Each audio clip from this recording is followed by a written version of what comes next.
各位網友大家好，我係靈芝。今期咧想同大家講下用神嘅。咁八字裏邊捉用神咧，就唔好忽略咗寒暑燥濕明暗啦。咁呢啲咧係屬於調候。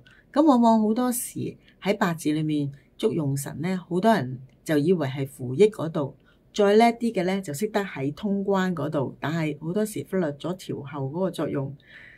咁做呢一個捉用神嘅過程咧，所以我哋有用神嗰個方面喺度。用神上高有所謂用神啦、大用神、真用神。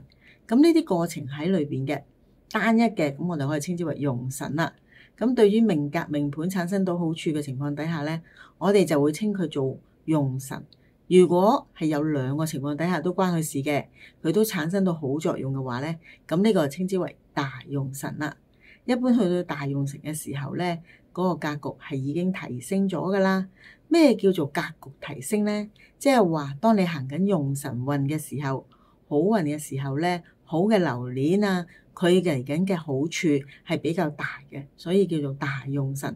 即係話幫手嘅力量大啲嘅，又即係話我託人去託包米俾我啊，咁可能阿甲咧就託咗5公斤俾我嘅啫，但係換咗做阿丙啦，佢可以託到10公斤俾我喎。咁所以阿丙佢託到呢10公斤，咁嗰度咪多啲嘅，咁就叫做大用神啦。又如果係揾另外一個啦，阿茂啦，佢仲幫我煮埋飯添，咁所以呢個真用神啦，直情由頭到尾都唔使我喐手啦。咁所以用神方面咧就分3個層次嘅，所以咧以一個八字裏面，當佢有咗真用神嘅時候，咁用神大用神嘅都係概括埋噶啦。今期咧我哋分享到呢度，咁我哋下期再見啦。